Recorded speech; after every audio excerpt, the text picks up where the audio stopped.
Are you ready? Can crush us. It don't really get no better than this. The podcast that you're looking for if you're really heavy into wrestling. Hosted by the Mark. Energy that's so amazing. Gotta keep it entertaining. Rep the Can Crusher Nation. Yeah, you know what's going down in the ring. Lights out when you hit a ding ding. Knock 'em out like boom bada bing. Hold it down, you can crown me the king. Got a shout out to the Miz and Duke the Dumpster. We choke slamming everybody. Power driving, hit 'em with a face buster. Yeah, this the show you need and it ain't no need for waiting. Mark, hold it down for the Can Crusher Nation. All about wrestling and keep it entertaining. Can Crushers Wrestling Podcast. Time to break 'em, let's go. Yeah, Can Crushers. Yeah, Can Crushers, let's go. It's Miss Reality, Maddie Runkowski, and you are listening to the Can Crushers Wrestling Podcast. I mean, it's not as real as me, but you could listen to my episode.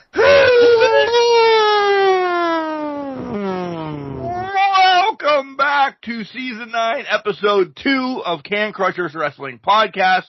The first one that me and Jenks have done together in 2025 because weather sucks, schedules suck, and then there's some sickness every once in a while. So, Sir Michael Jenks, for real, this is not anything but for realness. How the fuck have you been? Lost, drifting, one of those things. No, it's been a lonely road without this podcast, but no, I'm doing good. Hanging in there. How have you been during this whole tumultuous time? Man, I really mean this weather sucks. There's times Jenks and I were like 15 minutes away from recording, and then we get 18 feet of snow, and then guess who gets to go plow? You're the lucky one. You're Mr. Everything down there. I went 10 years, Jenks, without many call-ins. I'll put it that way. Because there's been a call-in here or there when it was like all hands on. Max is here, by the way. He just made his presence known. When it's all hands on deck, everybody goes in. But as a garbage man, you don't get these winter call-outs. You pick up garbage, you go home. I liked it. Now, you get a little bit of, I don't know, notoriety at work or whatever. You get patted on the back. You get shifted to, here you go. This is yours. This is yours, and don't forget you get to get called in at 2 o'clock in the morning. That jack of all trades is not a fun time. It's just the call-ins. It really is, and I'll do them because that's my job. It's the anxiety that I see it snowing. Mm-hmm. I know we're supposed to get 3 to 6, okay? Yeah. So I'm like, well, there's 4 on the ground right now. It's 7 o'clock. Why can't we go in? Nope. We wait until midnight when there's 8 on the ground, more than the 6 that we were supposed to get. And I have no nap in between there because I know the phone call is coming. Mm-hmm. And once I go to sleep, I go to sleep. Yeah. So I've had many days like that. It's snowing. It's going to come. Well, if it's 7 o'clock, I might as well go to work. And I got the phone call. Well, because at that point, you're anticipating it. Like you said, if you go to sleep, you're not going to hear the damn phone. Yeah. So you're going to be screwed at that point. Or you work the, 5 to 1. You go broadcast a basketball game or two as you're coming home from the basketball game at 10 o'clock at night. What are you doing right now? Going home and changing out of my good clothes to put my other ones back on so I can come to work? Yep. Wrap back around to a 22-hour day. But you know what? I'm making a big mockery of this. It's not bad. It isn't, or it's the call-outs that I'm not keen of, and shit, it's January. Yeah. So for us, we only have 2 more months of essentially winter down here. Yeah. Right. Yeah, and then if you think about up here, the lakes now finally 80-90% frozen, because folks are right off of Lake Erie. So right off of Lake Erie. And if Lake Erie doesn't freeze by, December 15th, it's going to be a very heavy snowfall winter. So, and that's what it happened. First week of December, 65 inches, whatever the hell came down up here. You got hit with it because it just drifted your way. Yep. It's been a constant pounding. Now we're finally in the point of we had to hit freaking negative digits and negative 20 wind chills for the lake to finally freeze over. It's triple. I saw a statistic today. It tripled the size of the freeze basically in the past 4 days versus what it was. So it was like 20%. Now it's up to 80% now. Yeah. It's ridiculous. So I'm glad you brought up freezing because let me tell you about this. I get home from work yesterday for a quick turnaround. JV was starting extremely early. Varsity was starting extremely early. They're going to piggyback games because weather has caused chaos in the schedule. So they're going to, this team's in town, this team's in town. They'll shift schools and come over and play, yada, yada, yada. Only playing this, that, and the other. Okay. Longer night. Cool. Come home, do all that. Head out over to the schools by 4 o'clock. Get home, 10 o'clock. Flush my toilet. And the water doesn't go down. Oh, no. You already know, don't you? Yeah. No. What happened? Frozen you froze a pipe? Frozen pipes. Run downstairs. The hot water works in the kitchen. No water works anywhere else. Oh. Fuck my life. I know, as of recording today, we have a couple people off of work for this, that, or the other. You can't call off. So, I go to sleep, wake up, go in the basement, and turn the water off, the direct line, in case anything happens. Right. I get to work, I say, listen, as soon as garbage is done, I'm out of here. Why? We don't have, I said, or I'm going home right now. This is where the flexing the muscles that I talked about earlier with you off air. I said, I got water lines frozen. I said, I don't know what's up. Oh, shit. So we get garbage done rather quickly. I bail. I take the torpedo heater that we have. I don't condone this, so don't do this. Everything's froze. By the time I now get home, I got no water anywhere. Other trucker. Keep it off. Propane turbo heater in the basement. 5 hours. Get ready to take off. Just going with those huge turbines on the NFL sidelines. I'm like, all right, it's 900 degrees in that basement now. Shit's got to be okay. Go downstairs, turn the water on, come upstairs, check the kitchen. Perfect. Kitchen has water. I'm already like, yeah, this did it. Run upstairs. There's still no water in the bathroom. Open the cellar door. Try to get, just swooping air up out of the cellar. Hopefully it's upstairs. Because, listen, the furnace has been on fritz since we moved into this house with Mom, yada, yada, yada. We have other ways of heating, yada, yada. We rub matches together. That's how I get heat. Yeah. No. So it doesn't always make it upstairs, but enough gets upstairs that it's comfortable to sleep in. Right. It's not like negative 20 up there or anything. Well, when it was negative 20, I didn't care because I like sleeping in the cold. As do you. Yeah. I never put two and two together. I should open some doors. Because people aren't here but me and Max now. So, less water's used, less this, that, or the other thing. I was just keeping everything down here for me because that's just easier. Yeah. Well, everything froze. Shit. So the upstairs wasn't unthawing. What do? Head to the local hardware store. Propane tank still going in the basement. head to the local hardware store, grab the dog in case anything happens, so he's in the Jeep because I'm not monitoring it. Buy a $350 electric heater for upstairs. Yeah. Turn that mofo on. Another 3 hours later, shower starts. I'm like, okay, now it's time to inspect. Yeah. Thank God, nothing broke.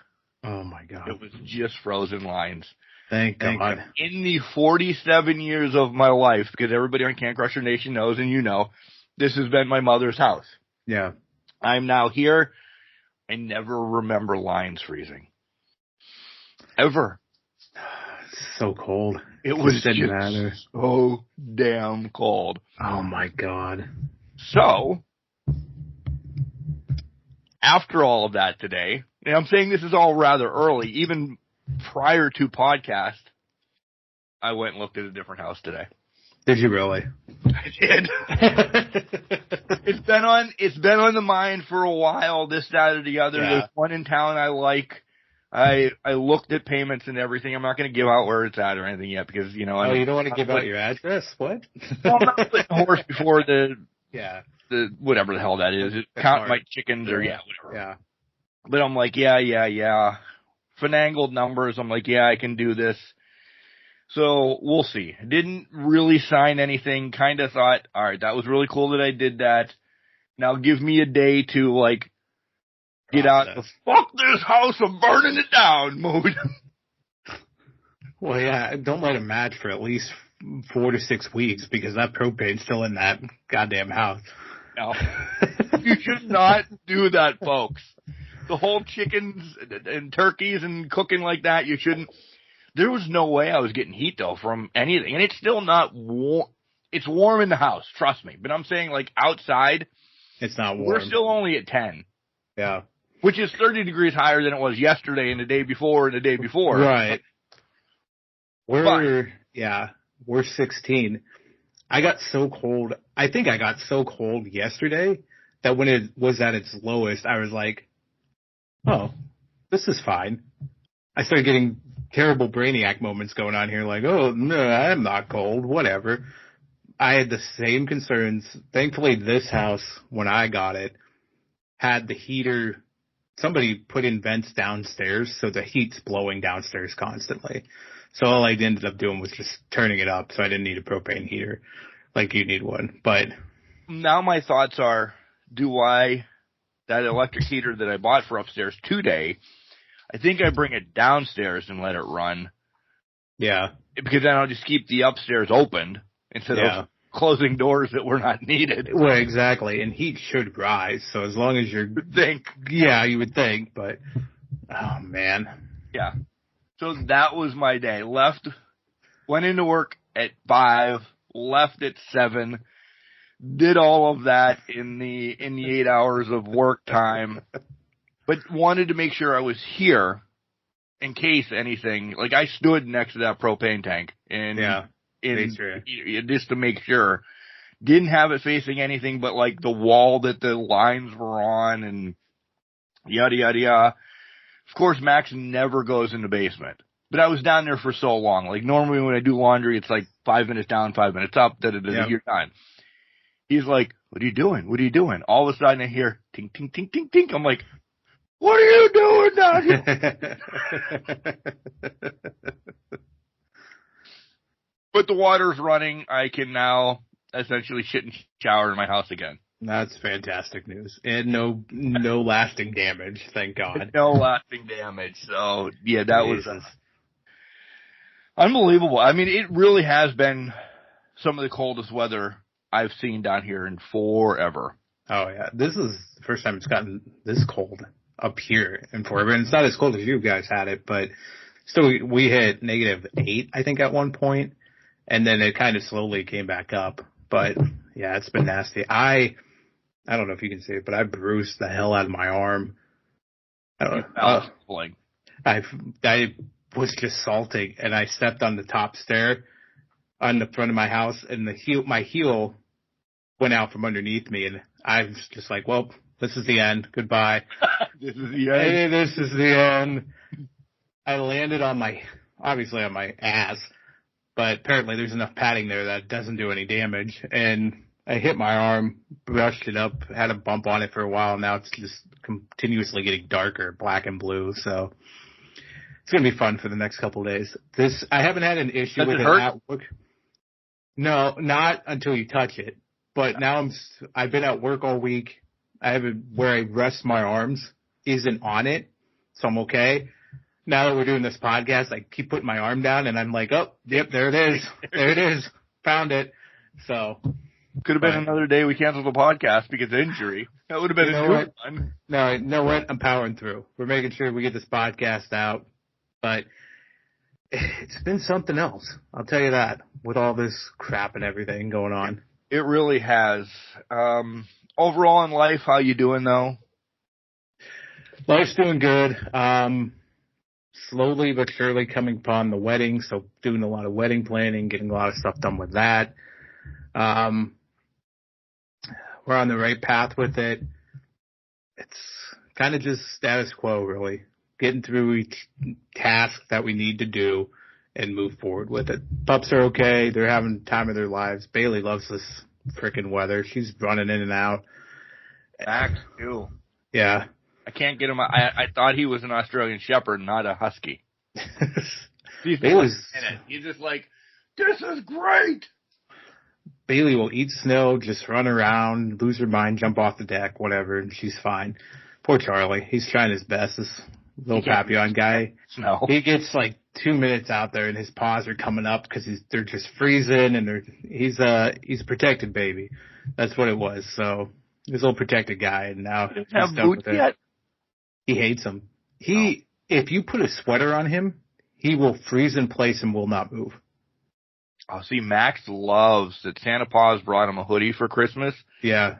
He doesn't want to take it off. Bailey's the same way. Unless it's annoying her, and then she'll take it off herself. But he hates it. Kimberly bought him a life vest for her parents' pool so he could run around and all that. He froze in place. And it was the first summer I went over for the first time going to their pool. And I'm like, okay, well, let me see something. So I just walk up, pick him up by the handle, and it looks like I'm carrying a briefcase just around because he just wouldn't move. Little guy. It's like, okay, I won't swing you too hard as I walk through the house with you just going that way. So, but he hates sweaters. Sweaters, boots, whatever it is. Can't stand it. But we are a wrestling podcast. So that's our life in a nutshell, by the way, in 3 weeks that we haven't really been here. So welcome back. Welcome back. Yes. Hey, are you happy, because we won't talk about it now until August? Are you happy with the NCAA and how it all worked out? I'm not, that was no schneid on Oregon. No. I'm happy we had a playoff. I absolutely hate that Ohio State won the playoff, but that's just fandom in me. I think it was a good thing for them, but I do see the argument that the seeding was kind of probably not right. Yeah. I don't want to say fixed, but I don't think the seeding was done right. I don't feel the conference champions should be the top 4 seeds. No, because I think they were assuming. Didn't do anything. Exactly, and I think they were assuming it was going to be the Power 4. And when it didn't end up being the Power 4, I think they kind of were shot in their foot and all that, especially with Arizona State and Boise State. Yeah. I was pulling for Arizona State. I really was. And then I'm like, well, that's not going to happen. Yeah, well, when I saw SMU get rolled by Penn State, I was like, this is not going to go the way anybody thinks this is going to go. And it wasn't. I think, I don't know when the first game was that was actually competitive was until maybe the semis. Semis were decent. Yeah. Yeah. So. Baseball season's right around the corner. Spring training starts in about 20 days. Did you see you saw the Paul Skeens card? I did. And then you saw the kid in LA won it. So great gift that he's going to get 30 years of season tickets being in LA for Pittsburgh games. I wonder if they'll transfer when Paul Skeens goes to LA in 3 years, though. Yeah, probably. They're going to have to. I feel like... Did you hear when they asked them about stuff at Pirate Fest? They're like, so what's your about the team? They're like, oh, we're going to be competitive. What's your outlook in re-signing? He's like, we'll talk about it when he gets there. He's not re-signing. He's already out. Yeah, he's out. He's out. I just hope the kid that pulled that card gets that 30 years of season tickets commuted to cash, put in a college fund. Yeah. I mean, yeah. Even if it's not the whole 30 years of money, just whatever. Just say, hey, we know you're not making it to Pittsburgh every game. Exactly. Here's $1 trillion. Here's $1 trillion. Good luck. Yeah. But what else do we have to cover real quick? Hey, TNA and WWE are now in a partnership that's out in public view. Yeah, and I think it's great. You're seeing people are already really crossing, take it to wrestling, I guess, quickly. You are seeing people get to other shows. Cora Jade going to be over there. Yeah. It's going to be really good for both brands. I think I want to see how it plays out. I want to see if this ends up being, there's a DLC pack maybe for the upcoming WWE 2K25. Obviously, the Rumble is now going to be a who's who is going to get thrown into it from both brands. Both sides, yeah. Yeah, so I like it a lot. Do you think long term this is TNA and NXT? We're not going to see Joe Hendry. Congratulations to him. We still believe. Yes. I'm upset I didn't get to watch that pay-per-view because of work. But I don't see him coming over and challenging Seth Rollins, right? I don't see the main rosters. This is all going to be where they've been.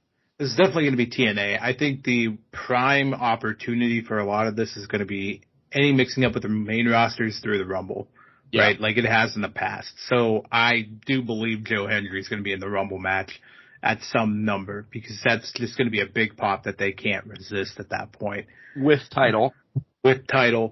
Making its impact, like the Knockouts champion. I think it's going to be the champions are coming over and making big strides in that regard and really jumping into it. It's next week is the Rumble. It's next week. This week's Saturday night main event. Next week's the Rumble.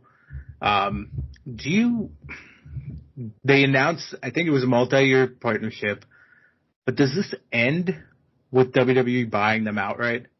I think we both alluded to that for a year now. Yeah, I think so. Because multi-year, 3-5, I think it was one or the other, 3 or 5. But you can buy out a contract, right? Mm-hmm. So say this is just testing in the water for year 1 to see how it grows TNA and NXT, and they're like, you know what? It'll just be better if we buy you for $1 billion. Yeah. What do you think? I mean, because then you're thinking about contract's gone, but it's at least paying the host company. They're going to outpay the contract and whatever on top of that. TNA knows. I think they're in prime position for this, and it's just a matter of when it's going to happen. Whether it's 1 year, 2 year, 1 year going into 2, and they announce it halfway through year 2, and then it's 6-8 months to get it closed. I'd be shocked if it goes entire contract. Agreed. A buyout happens. Agreed. Because it's there, and I think it's perfect opportunity, to your point. It really is. It really is. So we'll dive more into some of the stuff that we like in WWE and some of the stuff that's going on in AEW and some of other things. We might be a little dirty this week, really not talking about matches, just getting down to the nitty-gritty. Getting set for our Royal Rumble prediction show and what's going on there next week. Because of the craziness, we will say that, how about the 22nd of February, we have Ask Can Crushers, so we have a month to get them in. That's a nice little birthday present for me. Isn't it? Yeah. Yeah. I like that. I like that a lot. That's a nice week off of just asking you questions, and you can just rattle them off. That's perfect for me. I'll have to think of something to bring to the table that week. Yeah, you better. That's what I'm here for. That's what you do. I know. That's what you do. So, oh, by the way, did you hear on Wednesday, the Spotlight back? And Spotlight back for a while, by the way, folks. We have got a litany of guests lined up. Yeah. Why can't I remember Wednesday who was on the show? Look at how my brain goes. Zay Wolf. Oh my God, Zay, I am so sorry. I will say he did we talked before the podcast, so he knew who was on the show. It's been so long that you're pulling a me. I know. Zay Wolf from Memphis Wrestling. Guys, if you have not watched Memphis Wrestling, it is available on YouTube. I believe if you're in the Memphis area, you can watch it Friday live on the TVs when it's happening. It trickles over to YouTube for Pennsylvania area, the whole East Coast. I think it's like noon on Saturdays it releases, so go backwards for all the other whatever time zones, essentially. But be prepared. Hopefully we have a lot of Memphis wrestling stars come on. Great story from Zaya and everything, so make sure you give that a listen. I'm not going to ruin any more, but yeah, Spotlights are back, started season 9. Season fucking 9, Jenks. It's unreal. Isn't it? Doesn't Yeah. it feel next year it's the Big Ten. What are you going to do for I don't know what we're going to do for the Big Ten. We have a year to think about it. And then we'll only talk about it in December. So don't worry. We got it. Yeah, we'll figure it out. We got a long time. But we still have great sponsors because we want to talk wrestling. Let's see if we remember them. I do because I did Wednesday. Collar and Elbow, hats, hoodies, tees, all the cool stuff that Al Snow and the Hooligans have down at Collar and Elbow. Go and buy it all up, and we have a promo code for them, Jenks, right? Yeah, I think it's Can Crushers. Save yourself 10% off at collarandelbow.com. You can also click the link in the show notes for WWE Shop. It's our fan affiliate code. Go ahead and click on it. You may get a discount, you may not, but you're still supporting the podcast by clicking on that link. Don't forget, Buy Black Ink is out there as well. They have a ton of different shirts, from football to beer to religious to cats and dogs and all of that cool stuff. And there's a promo code as well, or you could use the link in the description. But the promo code's probably the same, right? Yeah, if you guys can't remember, it's Can Crushers. Save yourself 15%, get on that, and save yourself money. Now, CrowdMade, we make our own merch. Well, they make it. We have our own merch. We don't make it. That's why I backed it off. If we made it, it would be crooked, disgusting, and not worth buying. So, we outsource. CrowdMade has all of it. You have hoodies, tank tops, t-shirts, whatever it is. Very nice material. Go out there, get yourself some Can Crushers merch, and represent the podcast that has graced you with its return this week. Right. If it's in Memphis or Council Bluffs or Toronto or anywhere in between, buy it, wear it, support it, love it. That should be a catchphrase. I like that. That's a good one. Write that down. The rest of the podcast, but it doesn't matter. It's touching on all of the other 5 senses. It does. Guys, don't forget you can listen to us pretty much anywhere, from Spotify to iTunes.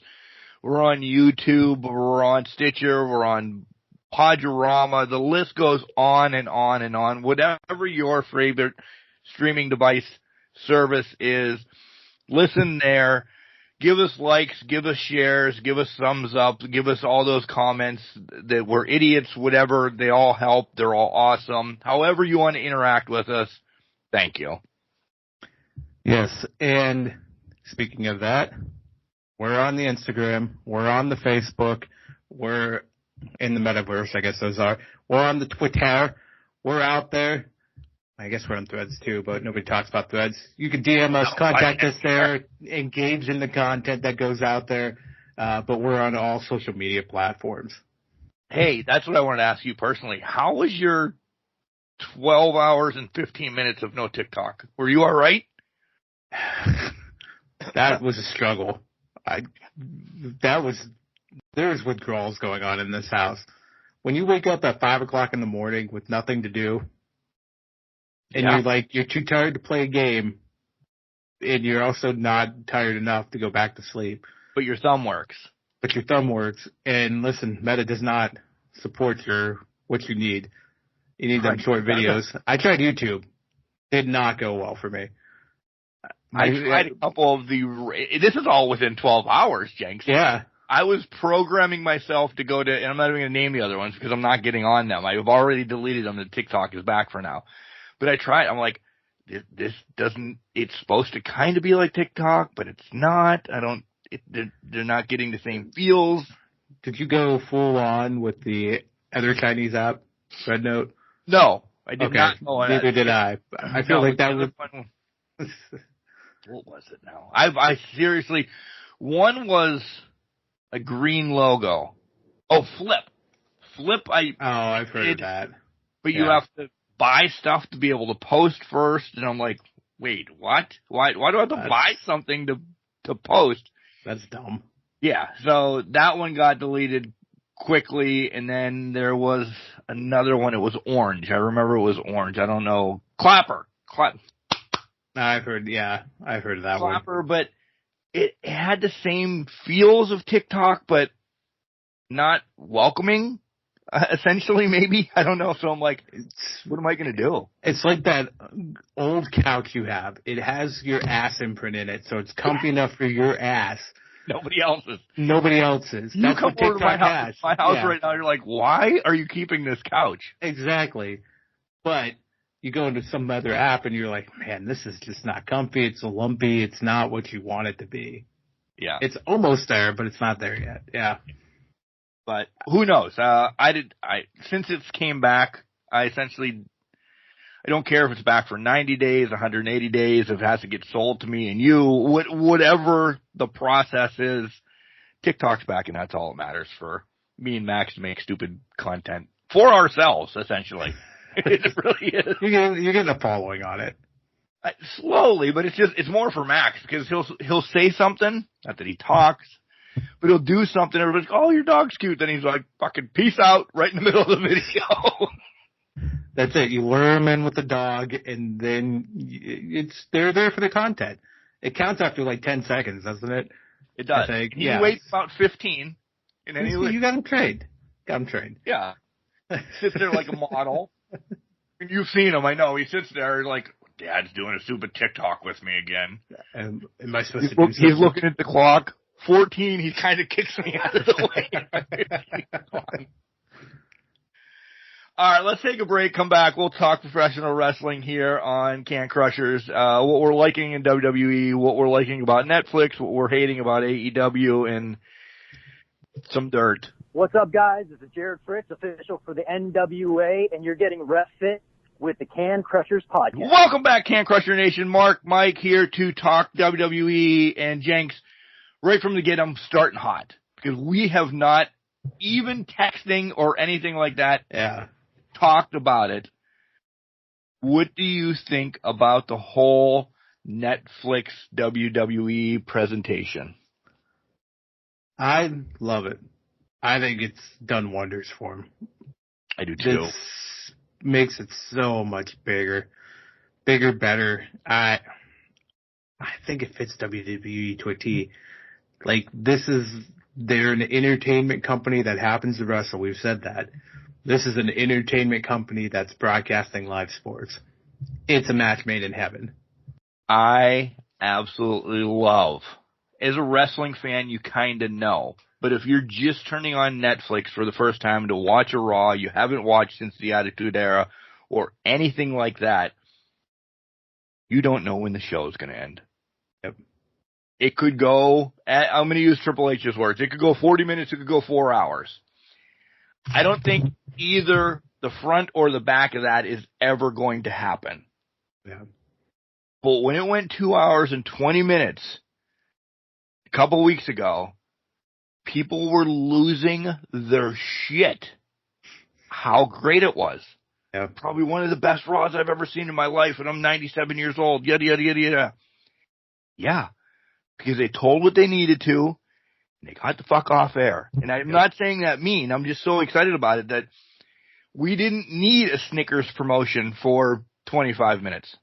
Absolutely not. It was, you can get in there, tell your stories, move on. They can go, and sometimes some stories take a little bit longer, and that's just because they have to have the blow-off match, right? But now it's very concise, to the point. We need to deliver. Here it is. Here's what we're delivering on. I loved it. And it has been delivering. The weeks that we've watched up until we're talking right now, there hasn't been a moment Netflix era Raw that I'm like, woof. This is bad. Yeah. It just, there has been, I'm like, this is really awesome. I'm sure they're taking some of Netflix's people and intermingling them into the writings and stuff that we don't know about. That has to be, because it's clean. I'm going to puff up for a minute. As a communications guy, it is clean across the board. It just gives you your highs. It gives you that low, but the low is for a reason to bring you to the next segment of, holy shit, that was better than the first thing that I saw. Yeah. Well, that's exactly it. You build up. The end's supposed to hook you, deliver what it needs to for the night, and bring you to the next week, right? And then it starts all over again. And that's how it's been doing. It's been building it up show by show. They're hitting the right marks. They're hitting the right paces with it.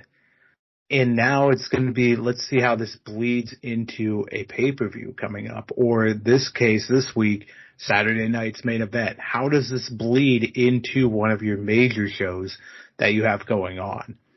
I still hating that they're going to have Saturday night's main events every month. Yeah. You don't like that. I don't, because it was something special when I was a kid. It was like once every 90 days. Again, before the bigger pay-per-views. Right. Not that Rumble's our favorite one. We'll say that forever. It's our favorite pay-per-view. You couldn't pay me to go to a Rumble because it means so much for me to watch at home and count down with the fans. Yeah. But I'm all right for it this week. I don't want one before Elimination Chamber. I don't need one before Roadblock or whatever garbage ones they're going to have. Right. The Rumble, Mania, SummerSlam, whatever. Survivor Series, I guess. But it should be, because it's supposed to create those landmark moments, those big send-off moments to get you ready for the pay-per-view the following night, week, whatever it is. Right. We'll see. This one's gearing up here to kind of set up a lot that's going into it. But will it be down that road? I don't know. We'll have to see. Right. I hear you. It could be not giving away too much because the Rumble is essentially, to steal WWE's thing, the road to WrestleMania, the start of the road to WrestleMania. So you don't want to bury what's going to happen on Rumble. You're essentially getting onto the on-ramp right now. That's what Saturday night's main event is. Just turn it on. Rumble, you're hitting the gas. You're going for it. Yeah. So the card itself, there's one match. I think the rest are setting up for your Rumble matches, whatever. It's the contract signing that's signing up for an actual match at Mania right now. It's going to be the big thing. It's going to be the absolute big thing. That's going to be the main event, probably. Yeah. It's not going to be in the middle of the show. It's not going to be anything. It's going to be the last thing you see. Yep.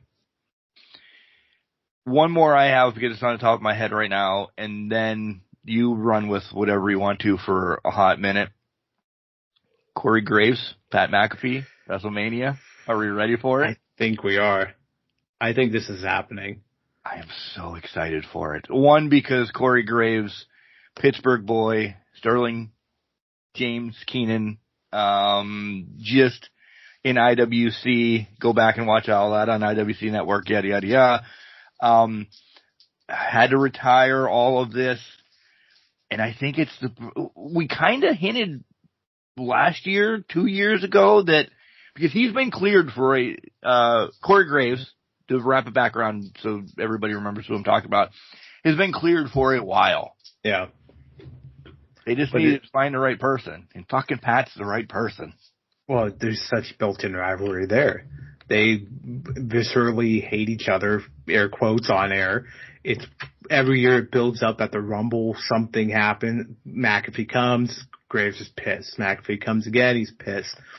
This year, McAfee's probably going to enter the Rumble, so maybe Graves. It probably is too. And he's going to throw Pat McAfee right out of the ring. And it's going to shoot us, or something's going to happen to shoot us to Mania and get this match going. It's going to be interesting.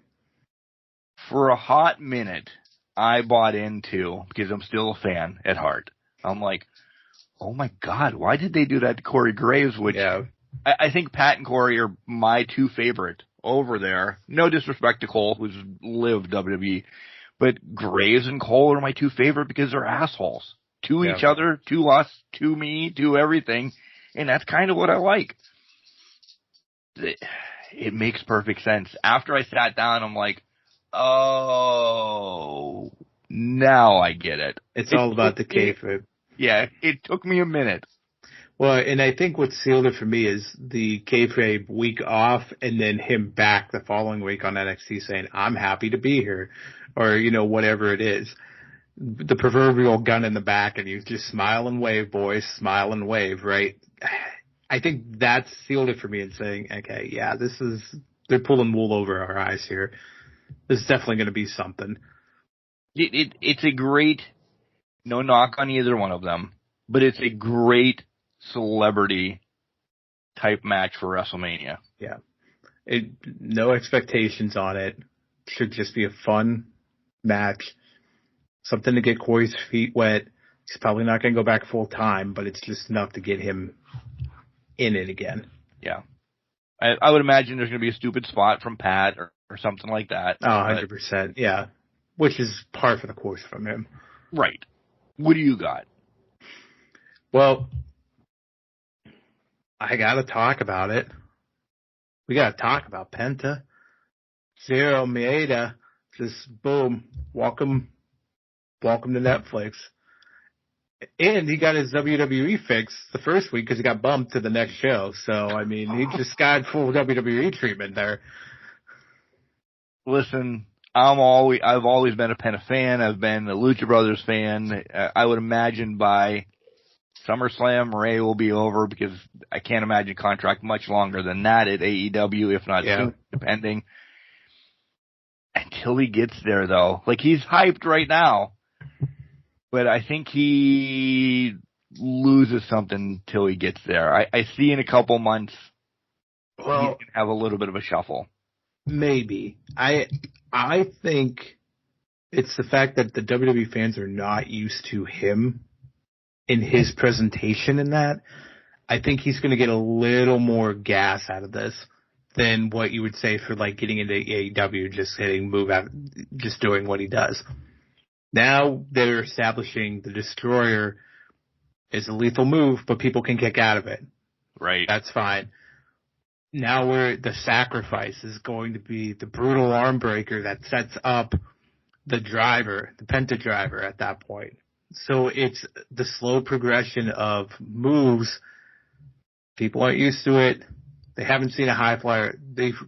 Luchas have been notoriously bad, relegated and bad.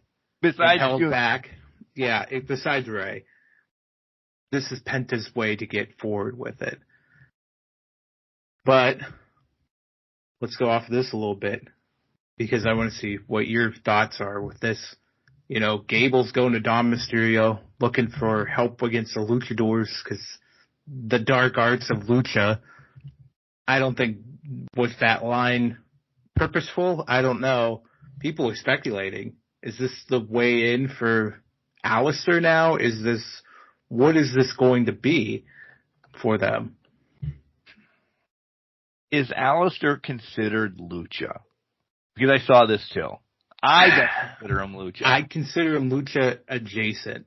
He has parallel tendencies. Yeah.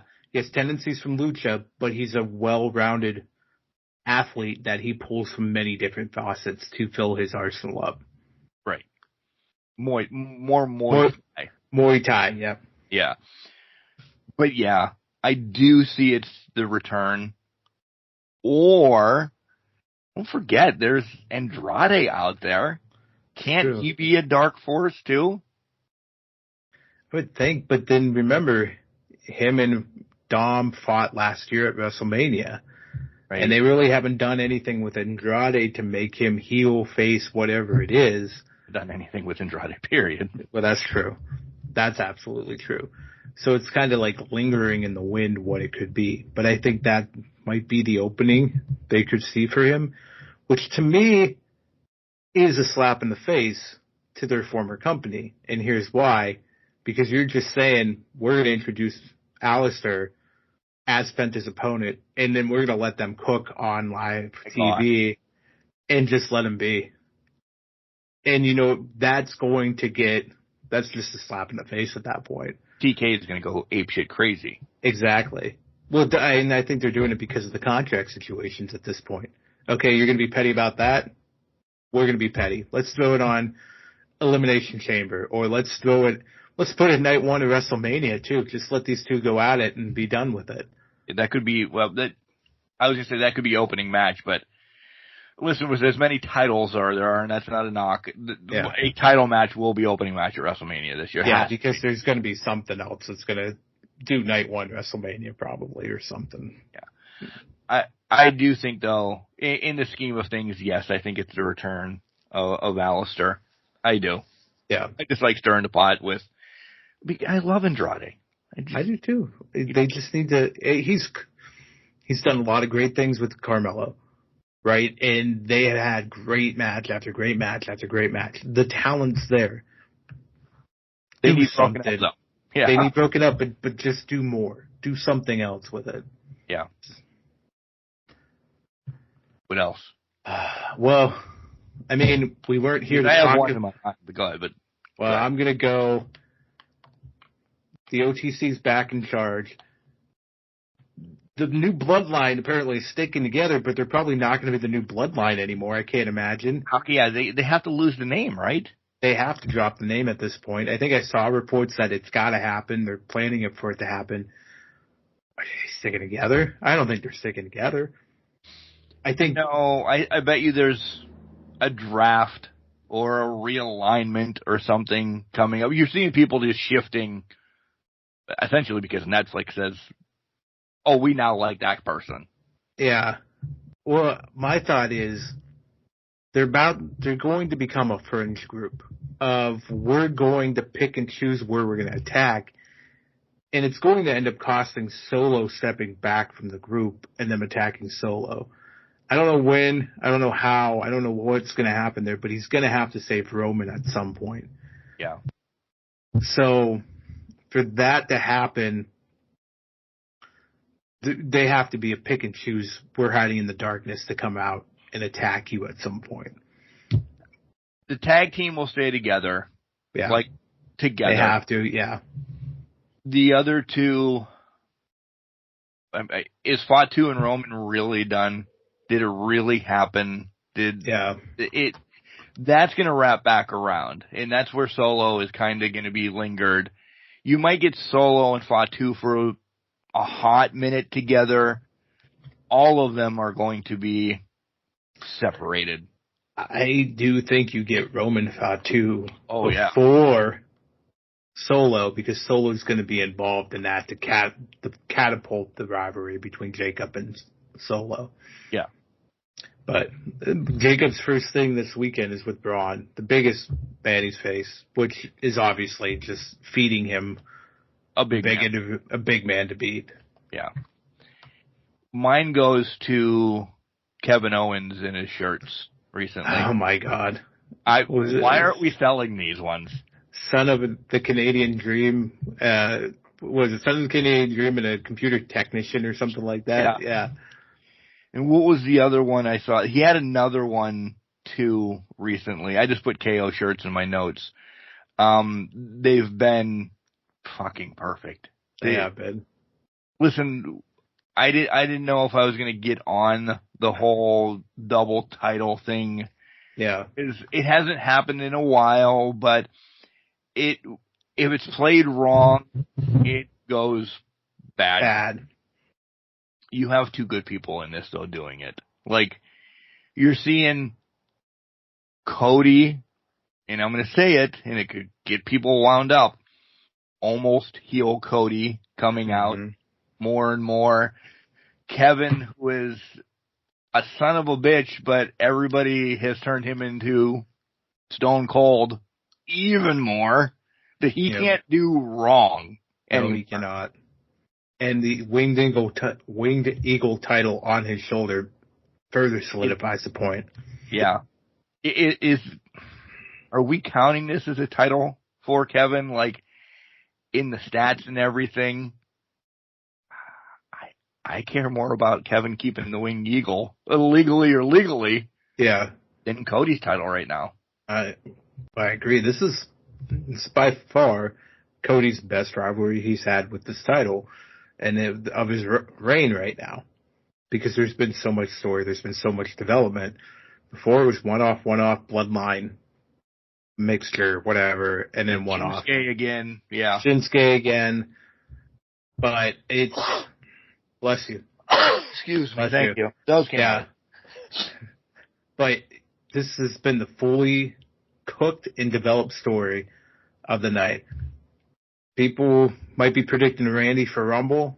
I'm predicting Randy in this ladder match, if anything. Yeah. I think so too. This is how Cody's going to retain, and then we're going to come full circle at Rumble, or at Mania. At Mania. News out there, Alexa Bliss was supposed to be back already, essentially, and they pushed it back. I didn't think she'd be out and about before Rumble. I don't know why everybody got up in gears on, the 13th, essentially. I think I saw it from PWI today. The plan was January 13th, Netflix, joining the Wyatt Six. They had everything in alignment.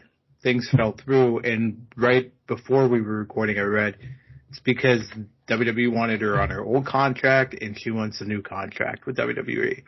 So now it's a contract play right now. So we're going to be waiting a while, I think, for this. Yeah, I think Alexa might not make Rumble then. Alexa definitely probably won't make Rumble then, because I don't see this getting cleared up anytime soon. I still am not happy that she's going with the Six. I wanted her back. I'm wondering if it's a short term, because it's a Wyatt tribute. Okay, cool. But then I feel like the layers need to crack off, because this is not the same person or thing that had control over her before. So we were going to get her in a Nikki feud for a little bit. I think so. I could see that. Which we've seen 16 different ways already.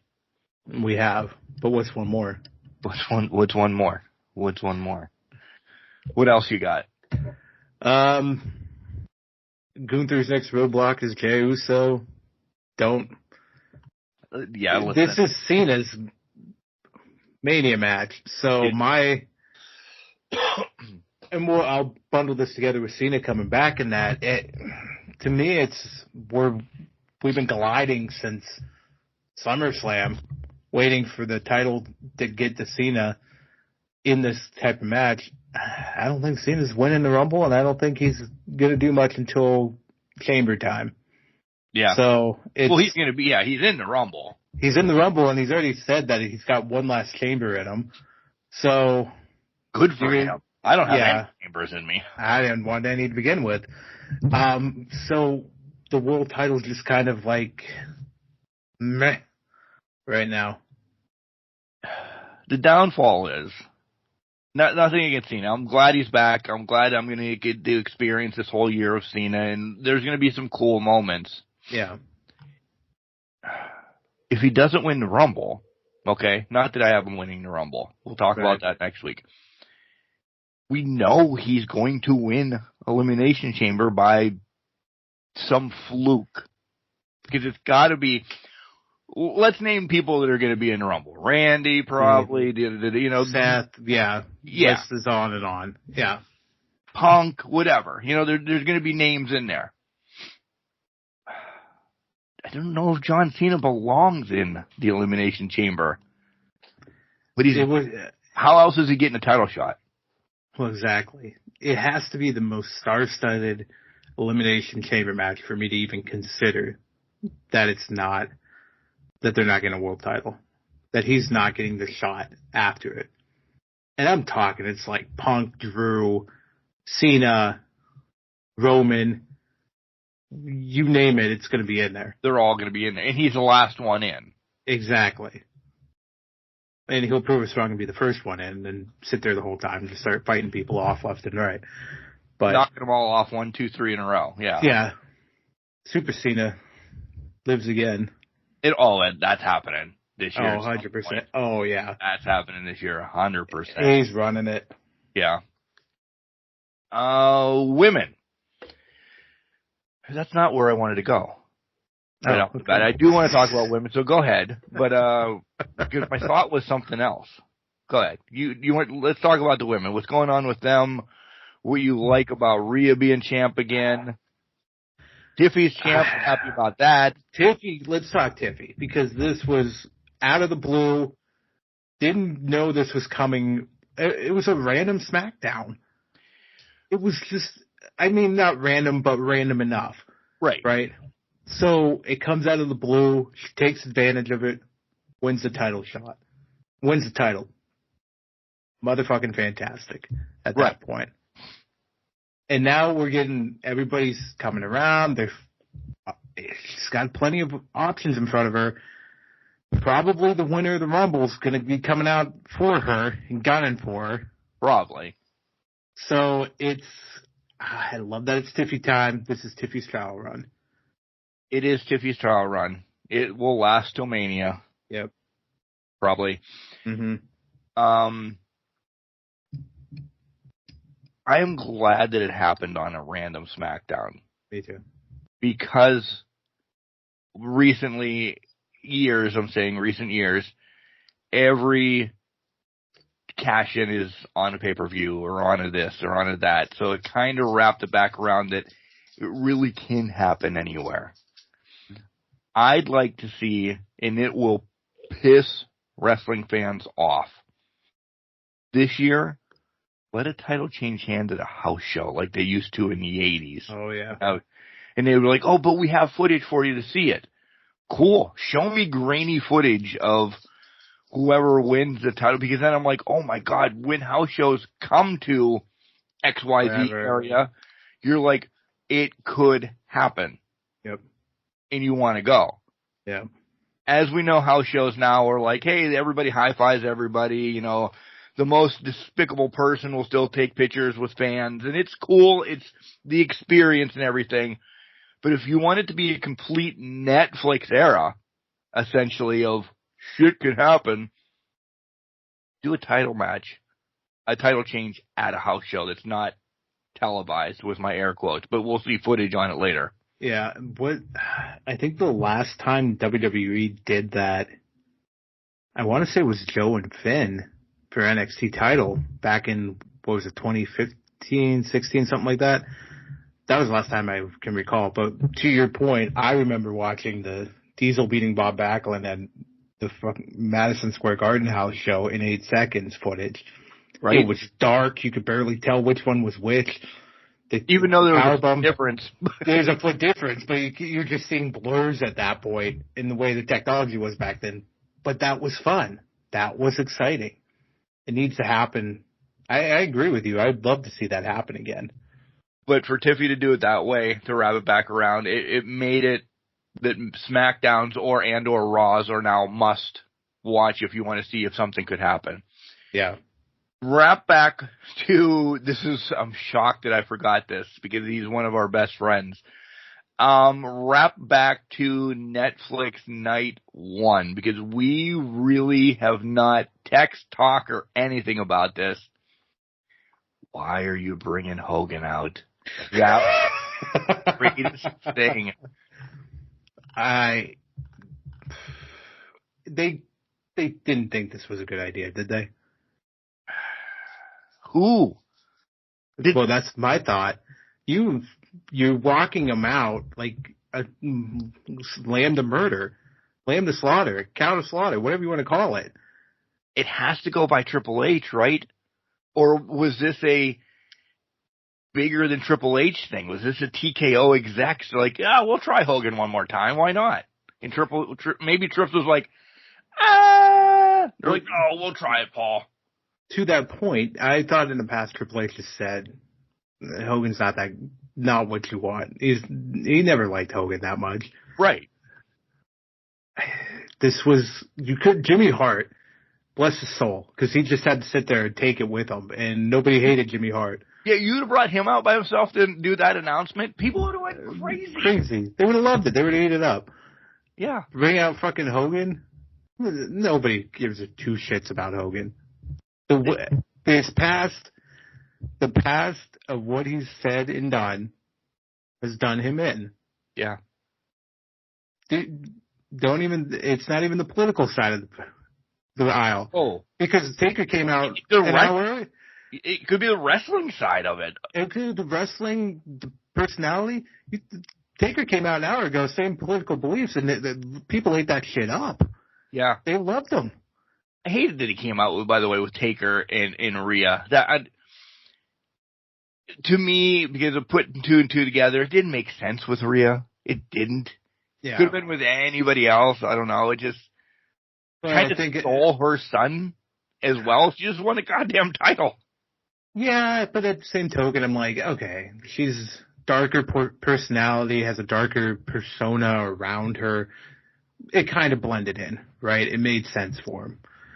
But who else would he came out for? I think he would just had to come out and chokeslam somebody, and then maybe Hogan. That would have been perfect, right on the stage. Although he sandbagged him before, so who knows? But it was maybe they're just playing off of this now because it gave Punk perfect cheap pop this past week, calling his dusty old ass and throwing him out of the Rumble. So, I mean, it did. Punk has been on fire recently too. He has been. We shit on him so often because of what he's done outside of WWE company, and then when he was on a pause before he came back to WWE, but he really hits his strides when he's at home. Mm-hmm. WWE. Yeah. Well, there's so much history, so much built up. You can mention so many more people. It works perfectly. And when you're able to work with it and you have great talent around you that can work with you, carry you a little bit, it pays off. I mean, Seth and Punk's match, Seth obviously carried that match, but it worked. They got through it. They did what they had to do. Mike worked the next week with Drew, Seth, and him. Yep. It was perfect. So Punk is coming off is not on the prime anymore, but he's still in a good place because he has the right people to work off of him and carry him a little bit. Still putting asses in seats. Exactly. That's all that matters. That is all that matters. So I brought up Rhea with Taker, so I have to bring up essentially her counterpart. So does Becky win an Elimination Chamber? Are we revisiting that? Maybe. She could win Rumble. She could. I don't think so, but she could. Yeah. So I do think it's one of these four women. One of the four women, the horsewomen. Two horsewomen are in the big title matches at WrestleMania. At Mania. The third is going to be in something at Mania. The fourth is doing her own thing in somewhere else. You know, and it's just what it is. But I do think that it's going to be the old guard versus the new come WrestleMania time. And whether you believe it or not, Rhea's still the new guard. She's still that young that she's going to be around for quite a long time. Do we think it's Roxanne Perez and Bayley? Because they're kind of saying Roxy is There was, okay, so I'll spoil it. And you guys know, I'm sure you've seen it. It's Rhea Becky, comparative. Yeah. Charlotte Tiffy, comparative. Roxy and Bailey have been compared. Do we get that, Max? Because Roxy's on her way up. Yeah. Right? They're already blending each other, putting each other together and mouthing off to each other, so. There's her match. Yeah. Sasha/Mercedes isn't there, so we only really have 3 of them, but who would be your 4th? And I know we had this discussion. Is it Steph? Is it Julia? Is it whom? I think it's Steph at this point, just based off of that last match that they had at Forbidden Door. Julia's great in her own right, but you can tell she's tenured. Yeah, she's tenured, and you can tell she is the champion for now until they're ready to pull the trigger on Steph. So and they're going to wait that out, whatever it is. The show the weekend before WrestleMania. Before WrestleMania, Stand and Deliver, I think it is. Yeah, exactly. So Julia's just there to hold the title, kind of that thing, which is sad in its own right because that was a huge signing. Oh, she'll be right up after Mania. Yeah, but it's just get your accolade, get out of here type thing. And NXT. Asuka's waiting for you. That's a good point. Yeah, because when's the Empress come back? There's a ton of amazing returns that we're going to talk about next week. I fully anticipate it and watch none of them happen. and I'm more excited about the women's ones. Well, the women's Royal Rumble match has historically been the better Rumble match for the past 3-4 years. Yeah. I think since 2020. For sure. Because when Drew won, that was a great Rumble match. Ever since then, the women's outshined the men. So whatever happens in that match is going to be the talk of the night. How much longer do we have women tag team champions? Next week? I mean, they're tag team champions, but I mean, the break comes. I think the break is next week. It's whenever, I think Lash and, I can't think of her other name right now, you're gonna, rip the titles out of their hands at this point and just get moving on that side. Just do it. Being with somebody that returns. Oh, see, I didn't even put that one on there. Because she's watched everything. Naomi, she's watched from home, air quotes. So she's like, these guys are better than you. I'm going to go with them. Yeah. That could be a really awesome faction then. Really awesome faction. Also sets up a lot for Mania at that point. Yep. It's going to be a huge Mania. It really is going to be a huge Mania. So I think we might get maybe tag titles aren't on the line, but more notoriety in matches. You're going to get some 6. You're going to get some 4-way matches. You're going to get matches that we don't normally see at Mania. So there is 500 fucking competitors on this card. There's definitely going to be a multi-woman ladder match, I think, for the tag titles out at some point. Whatever it is, that'll probably happen. I mean, because they have so many teams now. Now they've established a division, whether it's good or not. This tag team is now ready to go. Yeah. Yeah. So now we got the teams. Let's go. Let's put them all in a match and see what happens. We talked about when Chelsea won the United States champion. We're super stoked for her. Mm-hmm. We got to talk about Lyra. We do. And you can tell from my voice, I'm disappointed because Lyra deserves it. She's just as great. She really is. I wanted Dakota to get some goddamn flowers. Well, we've been talking about her being the underappreciated, underrated wrestler. I know I named her as that a couple years ago. She's one of the best underrated competitors in the ring. This was a perfect opportunity to do it for her, but what the title did for Chelsea in just establishing a veteran talent and establishing her character, the Intercontinental title is establishing a newer talent to be on that upper level. Yeah, Lyra lose it over this title quick. Yes, exactly, because they have everything behind Lyra in that regard. So now we're moving forward. Okay, Dakota's going to get her flowers at some point. Maybe it's a WrestleMania moment at that point. We'll see what happens, but it's going to slowly get there for Dakota, we think. Or at least I think. At least but maybe I'm just hopeful. How long is Chelsea Miss USA, by the way? Mania? I hope forever.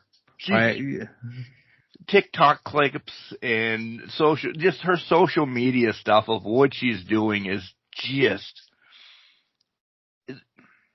the U.S. title right now in the women's, and I might get some backlash for this, is hokey because Chelsea has it. Well, right, but it's a good hokey. It's a good hokey because she plays it so well. Yeah. And I know we didn't talk about this, coming out as a Statue of Liberty, to this, to that, to this. She is, and remember, she's Canadian, folks. So that's also the best part of all this, that she is just, she's fully embracing. Yeah, she's fully embracing it. Damn it, I love all of it. I really do. I still thought Piper was going to turn on her in Saturday Night Main Event. I think it's still going to happen. It's just a matter of if it's for the title or not, is where it comes down to. I feel like it will be, because I feel like they're going to run out of quick challengers for her, especially if they want to get her an elongated run. I think Piper's got to turn on her very quickly here. But is that a substantial enough storyline to make it to Mania? Probably not. It's probably Chamber. That's after that, maybe. If they go back to Scotland during the summer, whatever it is, that could be where it happens at. Yeah. WWE doesn't like giving their flowers at their places anymore. It used to not be. No, they used to lose all the time in their hometowns. Yeah. Like Beth Phoenix, I watched Beth Phoenix get destroyed in Buffalo. Destroyed. Man, okay, see you later. You got more WWE? What are we missing? Are we missing anything? Wait, I'm not even bringing up New Day because it's not even that strong of a storyline right now. Not. I was hoping for it, and it just kind of. They haven't built anything. First couple of weeks it was great, and then it just petered. I think they're just waiting until Big E enters the picture. Oh, next weekend. Next weekend, because I don't know why Kofi lost to Ray. I don't know why they're not in more tag team matches winning consistently. I just don't understand that logic. You make this big break of one of the greatest tag teams of all time, and then you do nothing to capitalize on it. Yeah. There was money there instantly. 100%. And they didn't do anything with it. I don't know. I got nothing else on WWE either. Yeah. Shift gears, take a break, and go. Shift gears. Get ready for AEW, right? AEW and their stories. Who's coming up right after this? Tell he's excited. Hey, this is Slayer and Sammy, and I'd just like to say I love Can Crushers podcast. It's a great podcast, a great show. Welcome back, everybody, to Can Crushers Wrestling Podcast. It is time to discuss AEW. Mark, you just didn't seem thrilled about it last time, so this seems like it's going to be a pretty rough segment for AEW overall. Has the E recently dropped from elite to I don't know if might start with an A, but like it's been a rough watch for me the last month. Is it all ill wrestling? Ill. Yeah. I love those clips, by the way, of welcome to the L show. Welcome to L. Hey. Saturday night, no, not Saturday night's mate. Definitely not Saturday night's main event, and it's not Saturday Night Live. Yeah, I'm an idiot. Yeah. But yeah, it's tough. I think there's been some good, might be in some opinions very little good, and then I think there's some where it's like, can we get through this? And then there's others that are just seemingly checked out. There seems to be, and we'll touch on all of those, I'm sure. There seems to be, like, they're giving WWE January and February. They'll start fighting again in March, essentially. And you've hit your mute button. Did I? You did. It's your beard that hit it, I bet. No, I can't hear you yet. Can you hear me now? I can. You know, I didn't hit the mute button. I hit the button, and then you said you couldn't hear me, and then I hit it again and gave back on. So I don't know what I did. Okay. But anyways. Welcome back to the podcast. This is what you missed for 3 weeks. I can't work a microphone. But depending on what side of the things you're on, there's been good. Let's start with a good note. Okay. And I'm going to start with Hangman. Because Hangman, unbelievable. The death match with Daniels, fantastic. A great way to retire Christopher Daniels. Again. And I love that we're But I love that we're carrying the Angels' wings now. And Hangman's just doing this now as like a devastating move to end things. He's hit another level, Hangman. Yeah. Like, when he first came to AEW, if you knew on ROH who he was or the Indies, you loved him. He's transitioned. He's gone through so many characters, essentially, in AEW that's the same character, just a little bit more neurotic, dastardly, rough, whatever. They're drinking. All of them have been Hangman Adam Page, just sinister. This one is probably my favorite right now. I loved, he hasn't had a drink in 47 days, all the little side notes and all that. I loved all that. But this one is him, and I'm not saying being him because he's probably an amazing human being. He was a fucking teacher. He's great. This is just him letting that out, to let him do his thing. It's very character driven. I don't want this Hangman ever to go away. Yeah. My thought on it is he's gone through the progressions of a maturing cowboy, right? You start, you're bright-eyed, bushy-tailed, you're having fun, you're throwing drinks back, Speaking of cowboy stuff, remind me that I want to talk to you about something that we didn't talk about in the opening. Okay. We'll come back to that. You're talking cowboy stuff. It's cowboy shit. You're having fun. Then you hit the AEW, you mature into becoming the AEW champion. You're on the journey, you're doing it. Hey, you become champion. Then you hit a devastating loss, you lose your title. And then somebody starts threatening your family. They threaten you, they threaten your family. You then see that people are turning against you. They're rooting for this other guy that's ruined your family, and eventually you set the man's childhood home on fire. Right. And you hit that level of sadistic nature.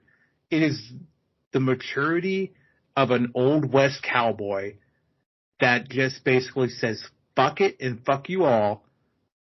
I am burning this shit down because I am my own person. I'm riding alone. I'm riding alone and I'm doing it into the sunset, but I'm going to burn everything down on my way out. It's beautifully told.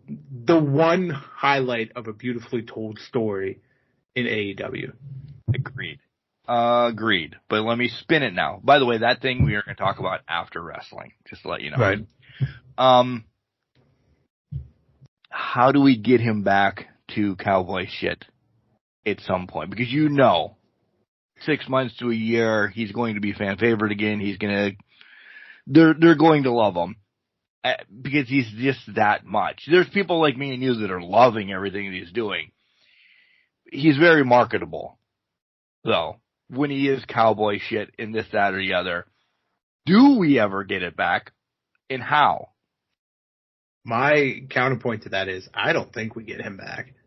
I don't think I'm there all is right. a way back. I'm all right with that. I just want to be devil's advocate. Because he's marketable. He is. He's supposed to be this dastardly guy. He's supposed to be this heel. Everybody hates him. And he's still marketable, and he's still going to do everything he can. I'll play this theoretical route for you. How do we get him back there? There has to be a level of, he has to start forgiving or start just backing down and realizing this is not the path he wanted to be on. He has to find that inner righteousness. Yes. Yes. Both popped in our heads. He's got to find that inner self-love that, okay, even I'm going down here, I'm still finding nothing but piss vinegar in the void. It's not filling the hole that has been there. Right. That's how you come off that ledge.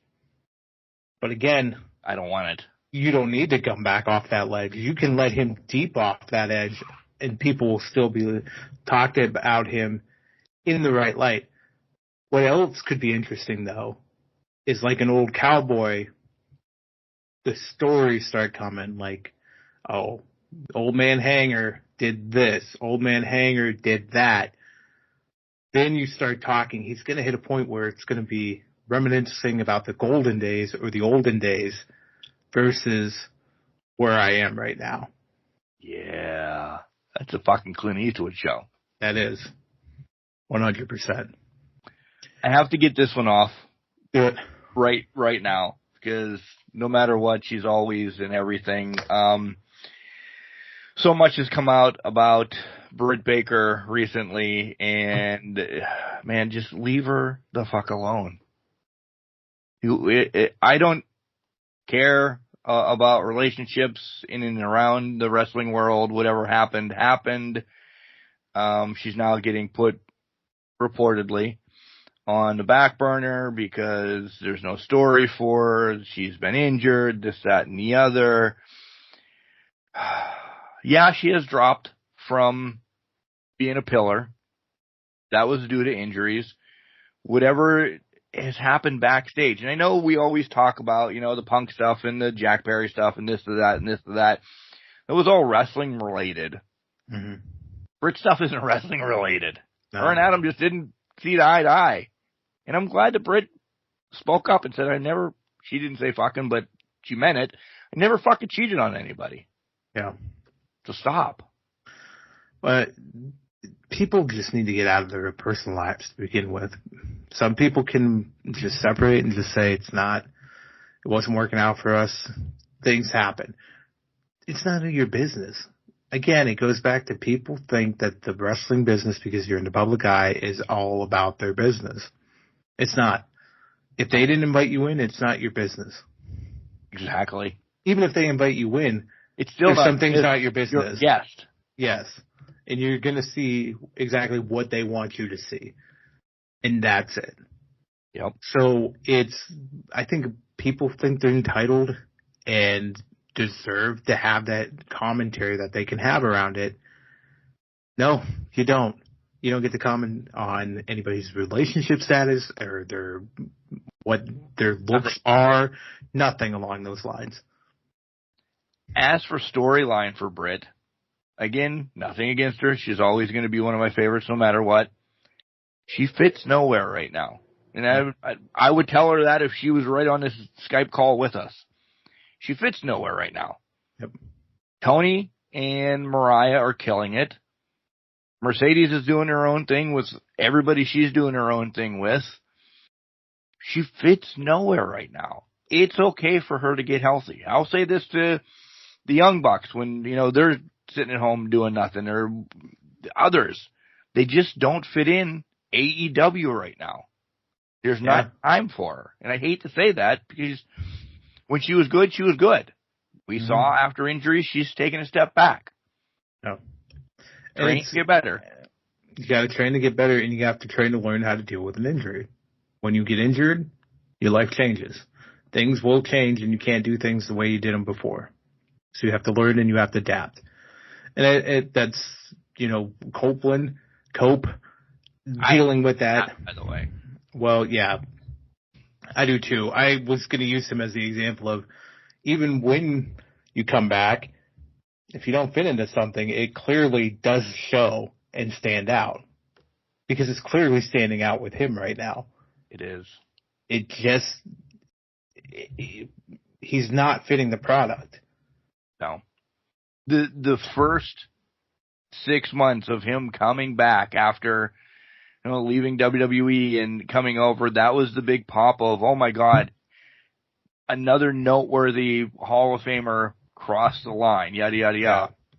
That was all pomp and circumstances. It was fun. He was with his bestie. Yep. Get outside the bestie, it doesn't fit. It doesn't fit. Doesn't work. Nope.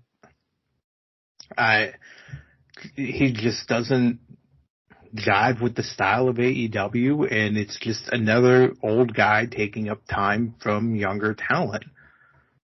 A la Ricky Starks, who was asked for his release. Exactly. A la anybody you want to talk about that's asked for the release. And more and more keep coming. Exactly. We're getting out of here because it's Christian and Friends or Jericho and Friends type thing. Yeah. Go ahead. What was your next one? Because we looped in a ton. We looped in a ton, but it made sense. We had to bring it through. Well, we'll go off of that. Congrats to the Hurt Syndicate getting the tag team titles. This is a team that I do think can fit AEW style or make it fit their style if it's not forced down their throat. Agreed. And I was shocked that Bob was a big signing for them. Yep. Shelton's great. Shelton's nothing against him, not a big signing for anybody because he's been everywhere. Right. He's noteworthy yet. Bob was a big signing and his whole syndicate was great for AEW.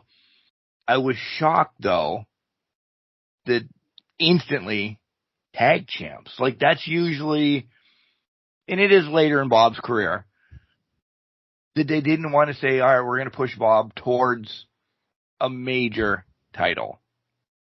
Again, where does he fit in? So it was a great, swerve, essentially, not using the pun there. It was a great swerve to have him built around tag titles. Because he doesn't fit with Ospreay. He doesn't fit with Okada. He doesn't fit with, these names. That's not his style. Yeah. And he would get exposed. And that's, again, not saying it mean. He would get exposed for what they do. Right. So I love their tag champs. I love that they're tag team champs too. I also think I take it as maybe they've recognized we don't want to be the major players. We're going to bring somebody up to be a major player. I mean, the first couple weeks, MVP's handing out a card. He's handing out a card here, there, everywhere. They're rescinding cards from people left and right. Because they're proving, which is fantastic. You never see that either because these guys are actually proving, they're not right for our brand. We got to remove that card from them. It's making sense. So it's putting forth, there's a younger talent out there that's going to get taken under the wings, brought up, and is going to be the spotlight of the group. It's not going to be Bob. It's not going to be Shelton. They're there just to help this younger guy get up there. They're going to be the heavy. They're going to be the heavies for this guy. Yeah. Exactly. And I like that. I love that a lot. The question then becomes who is going to get the heavy? Is it Ricochet, who's now using scissors to threaten Nana and bloody Swerve, which is probably some of the best work he's done in his career, arguably? Is it Swerve himself reproving again who he is and what he is? Are we getting swerved with that whole scenario? Is it Caster? Yeah, they took the card away. Whatever. But still, that's the play that I wanted to make. Yeah. Caster's now alone. Bowens and Gunn, they're on their own thing. Caster's by himself. He's got a cocky attitude. And he can talk. Is that the play for them to bring it up? To move forward with it? I like that it's Caster. I think the whole, again, We're going to beat this word down. The whole swerve is that they took it away and he's going to earn it again. Ricochet and Swerve, we both thought it was going to be Swerve right off the bat. Yeah. Right? We did. Yep. It could still be down the line. Not sure, though. Ricochet, I don't know. Listen, he's doing cool things. And I'm not hating him anymore. But I still don't think he fits that mix.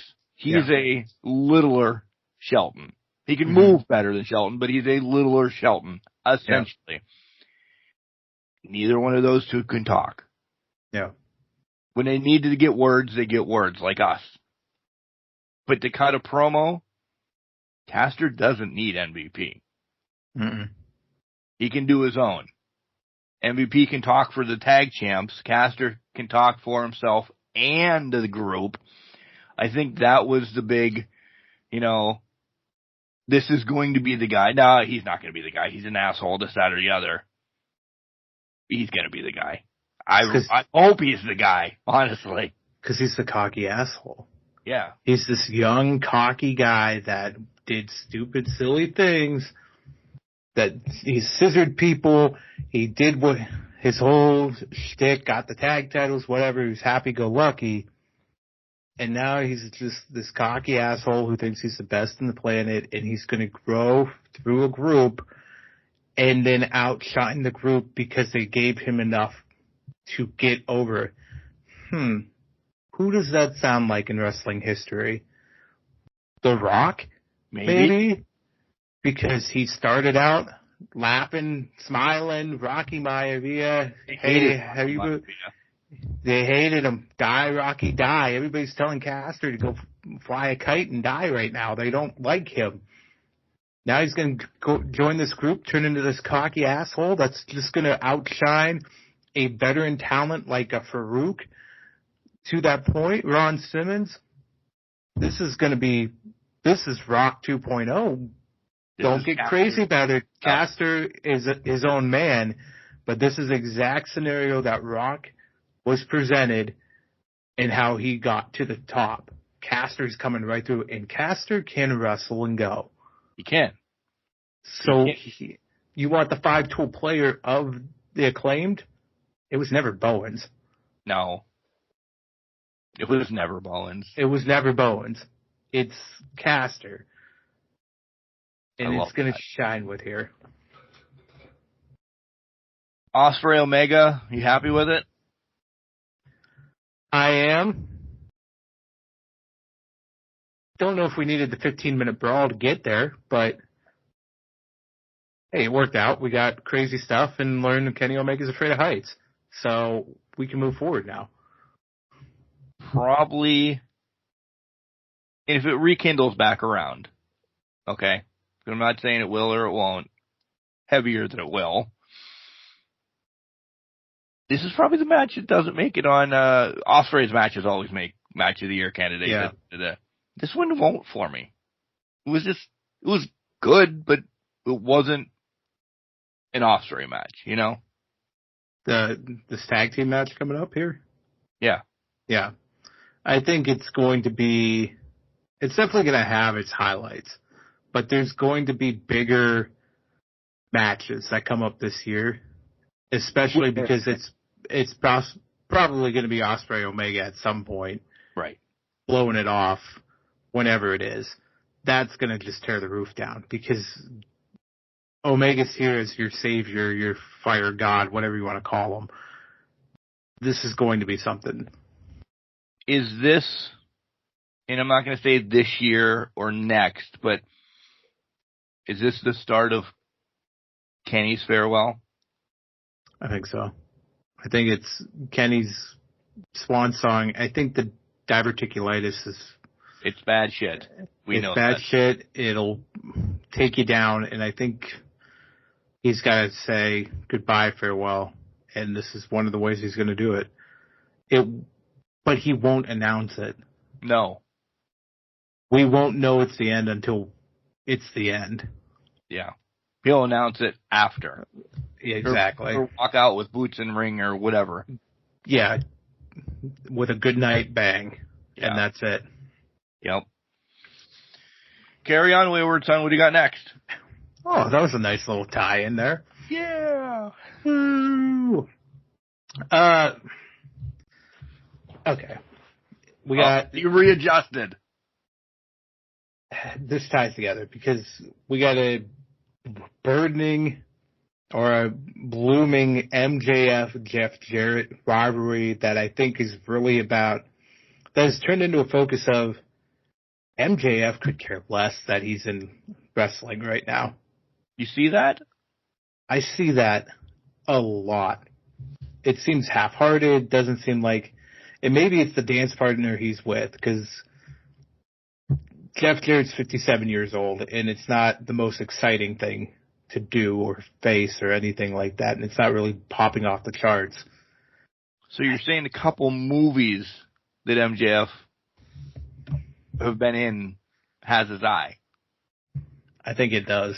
I think the exposure to Hollywood and the fact that he's coming right back to more or less, it's been lackluster coming back to the company that he signed his soul away and tattooed on his body last year. Now it's like, I've had to face Adam Cole. It wasn't the same. Now I have to face Jeff Jarrett. It's not great. I just don't think he sees the appeal. I didn't see the appeal when this started. And I know I am one of few people that like Jeff Jarrett. I love that's fair. Jeff Jarrett. Yeah, okay. But he's long in the tooth. Why I don't understand. You know, I understand the wrestling part of it, why it happened and everything, but I don't understand why this is taking up as much time. This is low to mid card match in any pay-per-view that happens. Like this can't be opening match because you'll lose fucking people. This is, clean up after a death match. Yeah. Calm people down. Like this is the popcorn, the potty break match whenever it happens. Yeah. Let me ask you this. Has TK lost sight of his originals? I think TK has lost a lot. That's why it's been so rough for me. Like he's spending money hand over fist. Because I want to jump on the Max thing too after this. Yeah. The streaming service. Yeah. He's really only looking money right now. He's not looking at the alternative that AEW was in its beginning. Heyday. Yeah. Yeah. Or even the last couple. Like, it's been a rough watch because of that for me, because it's just, you've dropped the ball on your stars to buy. It's cool that I saw CM Punk over there. It's cool that Copeland came over. It's cool that Bob's there. It's cool that, Sasha's there and everything, to give the wrestlers another alternative and they have fun. I just don't know why Tony won't swallow the pill and get help, because he's a business person. He's not a wrestling promoter. See, I agree with your thought there. I don't think that's his problem, though. I think his problem is he sees people he grew up watching come available and throws the money at him. And it's without thinking about it. And now he's gotten to a point where he has so many in the company that he has no time for the homegrown talent, the talent that he has. And now he has to listen to these older guys because they're just going to give their opinion left and right. If it's their contract or not. Yeah, they're going to give their opinion about what they need to do and all of that. And he's going to feel obligated to listen. It's what started with Punk. He gave him his own show, and he listened and really bent over backwards for Punk. Whether Punk wanted the show or not, that's a whole different story. Right. But he was bending over backwards to keep him. then you look at who else is involved in this, and it's like you have Copeland, who's coming in, completely derailed and destroyed Ricky Starks. Ricky Starks went off script. Yeah, he has his own thing. But how many times have we seen wrestlers go off script and then come back the next week and we course correct and everything is fine? Right. You're losing your talent because in the right talent, the younger talent, because you're letting people without creative control creative and control your mind. I never thought I'd say this, Jenks. When AEW came and was crushing WWE, and it was AEW Fresh against, oh my God, what is Vince putting on TV? Yep. It has come down to Russo Bischoff type of, oh my God, he's a free agent. Let me sign him for more than I'm making at house shows or on TV tapings and everything. Mm-hmm. Well, creative control, like you said, might not be built into their contract. And we're using Copeland right now, not just to badmouth him, but he's kind of the noteworthy one right now. Cool. What's he doing for you? I'm not turning on TV to watch Copeland. No. I don't know if I'm turning on to watch Christian shtick anymore either. Yeah, because there's no end game for this title shot. No. It would have been cool if we cashed in right off the bat. Now it's just, this is your thing now. You're just going to have this forever. Yeah. Like he cashes in when Danielson wins the title, and then All Out, Danielson wins the title right back. Right. Cool. That's that moves the story along. Right. And it gets rid of this lingering contract and everything. Yep. There's just so much. Like, I know people are shitting on the Death Riders for what they have going on and how it doesn't make any sense and all of that. I don't see that being a problem if they have the time to develop the story that they need to develop. They don't, because the Death Riders can't do what they need to do to make their story, make their case, because the egos are taking over. They don't have that counterpoint. People that you've promised to be on a show. Exactly. And to that point, the 5 that you pointed out as that's who's going to take on the Death Riders, none of them are there. Mm-hmm. OC's gone. Darby's gone. Where's everybody? Yeah. You're building this match without half of them being there. Yeah. It's a one-sided, well then cool. We're just going to watch the Death Riders. I don't mind the Death Riders. I don't. Yeah. You can't build a story off of one side. Yeah. You can't build a story off of one side, and you can't build a story when somebody's injected themselves into the story that has no place being in the story whatsoever. Right. Fill in a spot. Stealing and filling a spot. And it's the same thing with Jericho. He's literally only there with the title to get a deal. And they got the deal. Well, they haven't got the deal for ROH yet, so now they're just kind of spinning their tires in that. And they've been spinning their tires on this ROH deal forever now. Yeah. Do something. Convert. I know, but Rampage isn't on anymore. Collision is taking a break too, or whatever. You still have the TV time, maybe, whatever. Make it just ROH then on Friday nights. Yeah. And let's showcase Red Velvet, Billy Starks, your the greatest women champion you have essentially in your company, Athena. Yeah. Let that be a 2-hour show. ROH survived Syndicate and everything really well. Mm-hmm. Put ROH on itself. Give don't even mention that it's tied with AEW anymore. Exactly. Don't give the talent. Don't put the talent over there. Just let it ride. They're seemingly doing the right thing with Big Bill getting frustrated with this. Let Big Bill run with the ROH title and let him go with it and then separate the two brands. Then you don't have to worry about it after that point. And you get Big Bill away from Jericho. Exactly. Then we just have to get Brian Keith away from Jericho. Should have never happened. But yeah, one thing I want to loop this together for both. Essentially, the Max deal and Netflix deal. I should have looped them together when we talked about Netflix.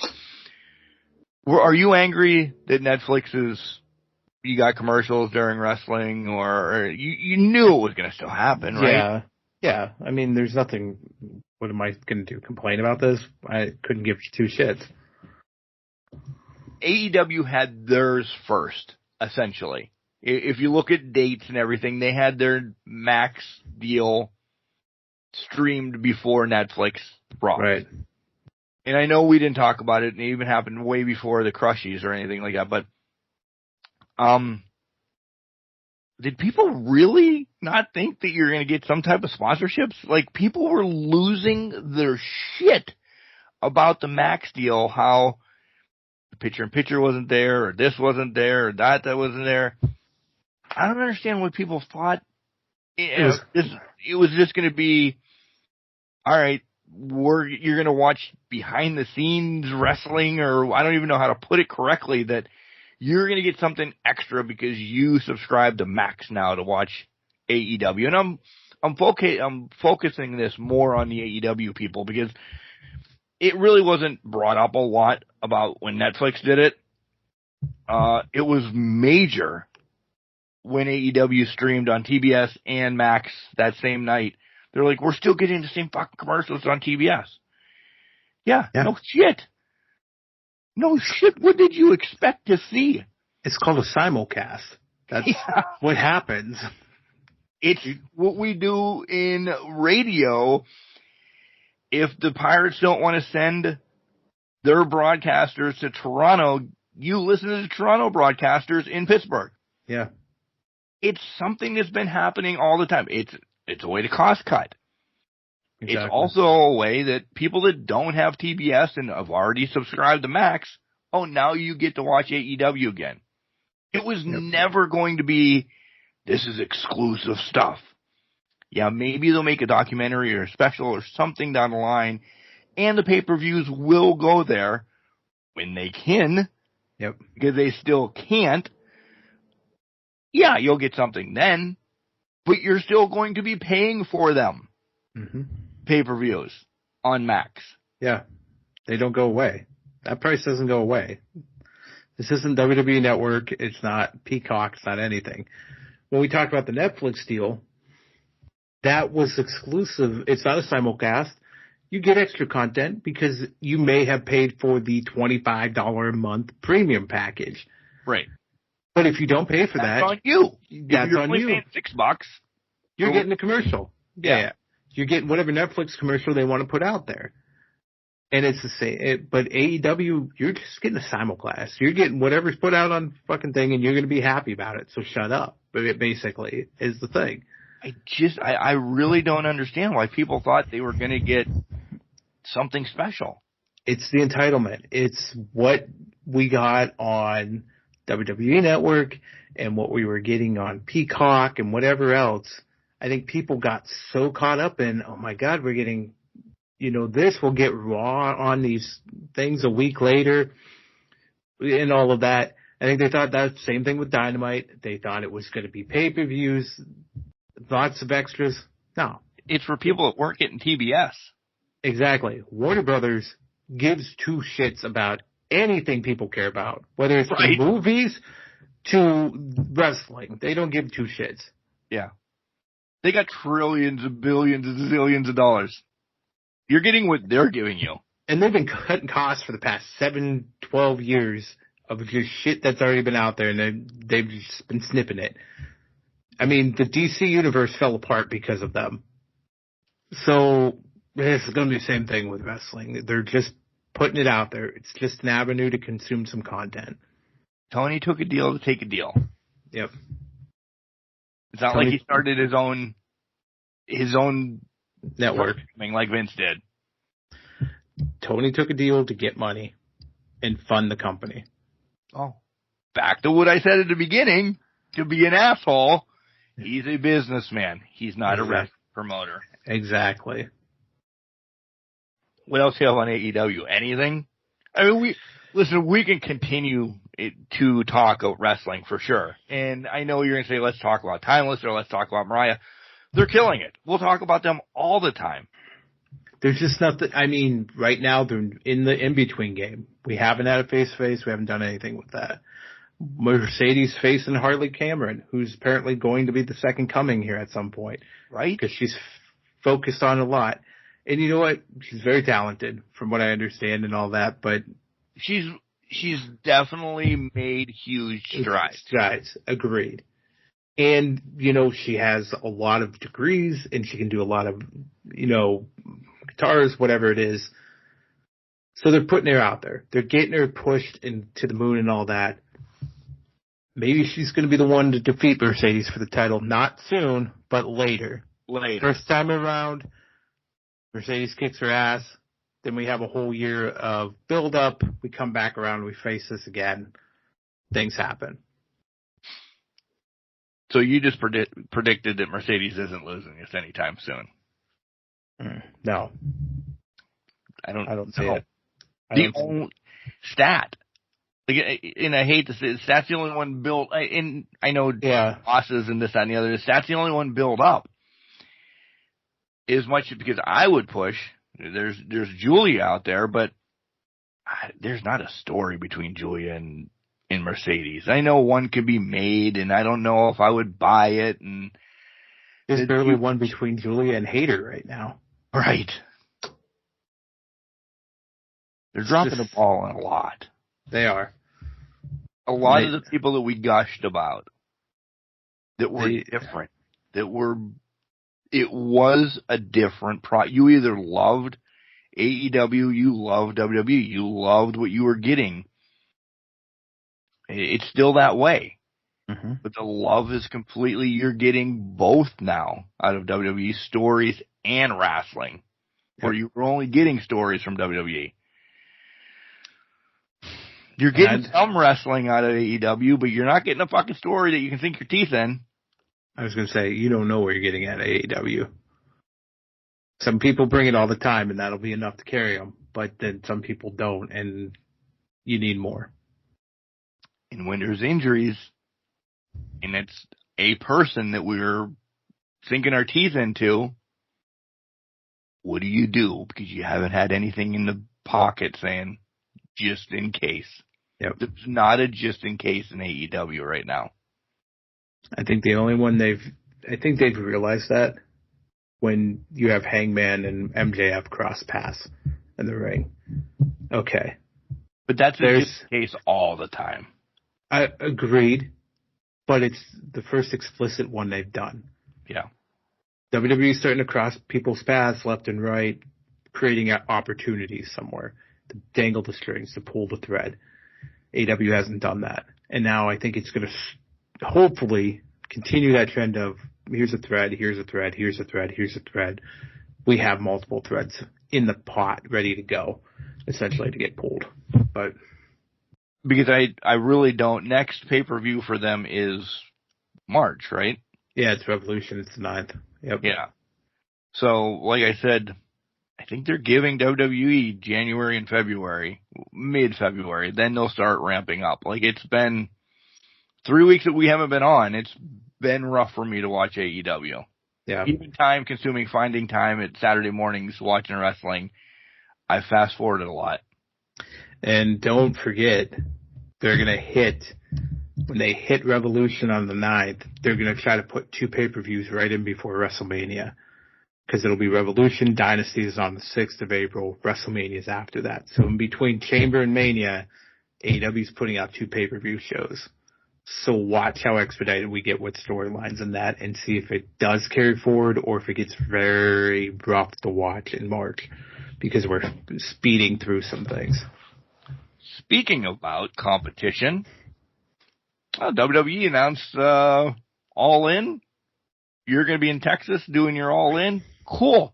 We're going to have a Saturday night's main event for you guys to compete with. Mm-hmm. They knew what they were doing. Yeah. Do they think of AEW, and this is a true question to everybody and Jenks, do they think they are competition now? Because you wouldn't do that. I don't think they do. I think they thought they were before, but now I think they just think they're petty bitches, and they're just going to fuck with them. They're trolling. It's 100% they're trolling. It's very soon they're going to put a Saturday night main event against something that AEW is doing in the same town and run them both. Without a doubt. Without a doubt. If it's, let's say it's in Austin, Texas, where there's 17 different arenas. Yep. Boom. Whatever big show you have on that Saturday or Sunday, it's going to be Sunday Massacre. Yeah. Starting at the same time, giving tickets away. Get whoever they can in there. Yeah. The competition from the Monday Night Wars will kind of be there. It won't be the same play. I don't think it can be the same play. No. Well, in the Monday Night Wars, there was smart business decisions being made until creative control got away from management. Right. In both. Now, WWE is a well-oiled machine that has learned from that. AEW is tripping over its own feet because their owner is a businessman and thinks faces sell the tickets, not the homegrown stories that sold the tickets before. Yep. You have anything else AEW-wise? Nothing else AEW-wise. So we were talking about Cowboys, and we'll wrap this up quickly. We were talking about Cowboys, and Jenks, a month or so ago, you know this because I told you I pulled the trigger on it finally. Yeah. I bought Red Dead. By the way, video game time for you guys. I bought Red Dead Redemption 2.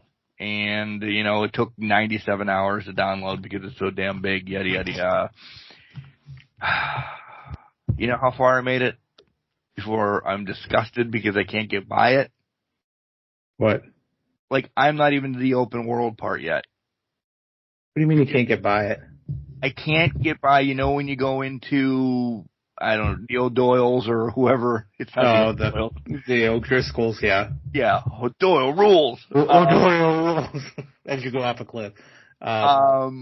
Where you're trying to kill some of the people at their camp and yada, yada, yada. And then there's like the third round of people. Oh, yeah. I don't know where that third round of people is coming from, even watching the map every time. And I get wasted with like 2 people left. And I get so mad. At first it was when, you know this, it's so early in the game. At first it was the wolves running out of the freaking... Oh, yeah, coming up again, yeah. I can't shoot and turn at the same time, and they're running all around you, and I'm like, holy shit. Finally, I had to stop my horse, and I shot them. But essentially, the next story was going to the O'Doyle's. I can't. And I'm so mad because I want to get to the open world. I tried skipping it. Yeah, you can't. Because I'm like, fuck this. I know it's open world. I head out into the wilderness. It's getting cold. My horse dies. You got 30 seconds, and you're dead right next to the horse, too. I'm like, damn it. Are you using the Deadeye? I don't even know what that is. You click the right stick, it slows everything down, and then you can aim your gun and shoot them, like right in the head or wherever, and then you can pop it off, go to the next guy, do the same thing, line up, shoot, boom. Oh, that would probably help then, huh? That does help. It helps a lot. So now, when you get, I think you still have to build it back up in where you're at, because you're still in chapter 1. There's 6 chapters plus apparently 2 epilogue chapters. I'm on chapter 6, so I haven't finished the entire story yet. But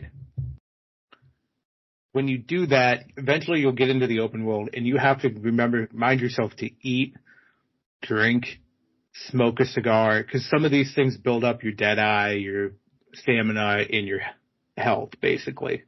But use Deadeye. It'll help you out. When the missions that I can do Yeah. are fun. I do love the game. I do. I love everything about it.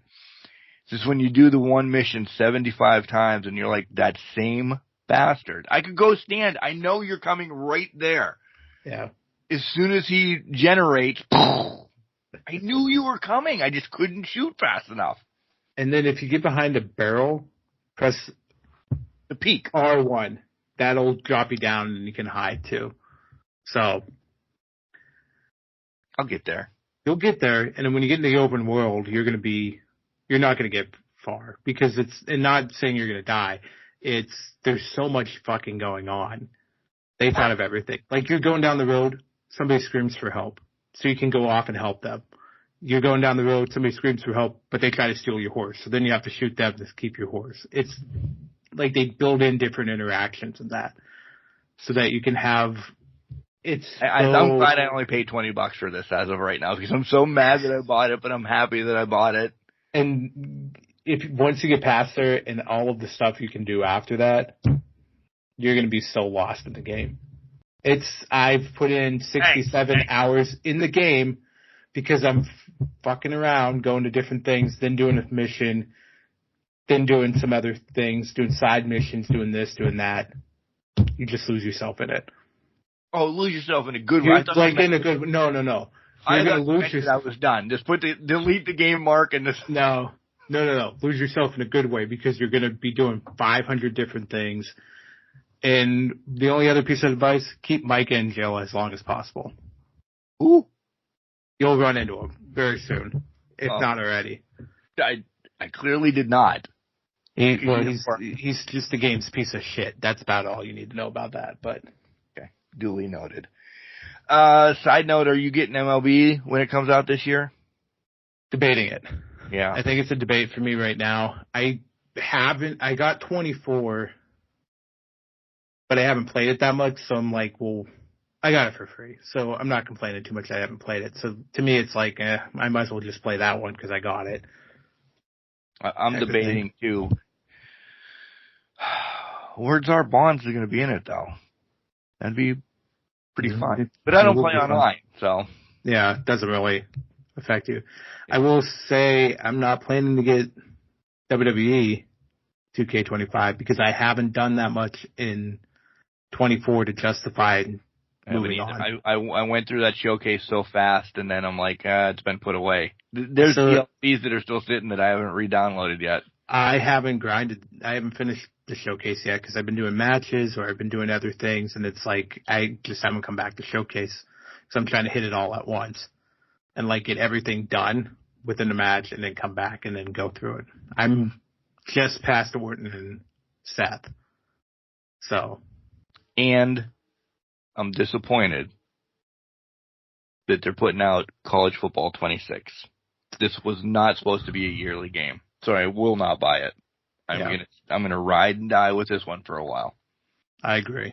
I like this one too much. I don't need to get something new. Yeah. It's my same thought with Madden.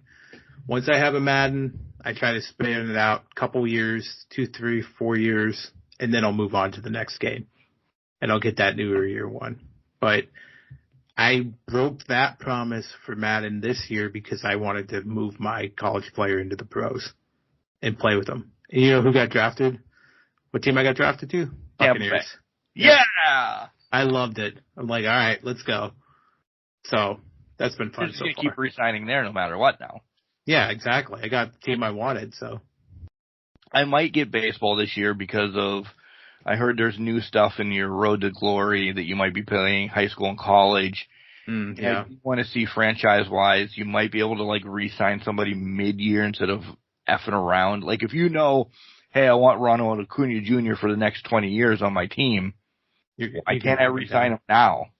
Yeah. Well, under contract and make – so we'll see. All that news will be coming here in the near future, but it's right around the corner. It's going to be fun. Other than that, next week we'll be back. We'll have our Royal Rumble predictions. We'll dive into some matches that happened this week. We have a lot going on. Don't forget, if you didn't listen to Wednesday's Spotlight, with Zay Wolf. Check that out. More to come every Wednesday moving forward. And yeah, we're rocking. We're back. We're rocking full fucking strength now here for a while. We're going to be here. You're going to hear our sultry voices, so get used to it again. Let's know it again. Don't put that out there. Remember, just because you're trash doesn't mean you can't do great things. You're a garbage can, not a garbage can not. Make sure you tell your loved ones that you love them. Because you never know.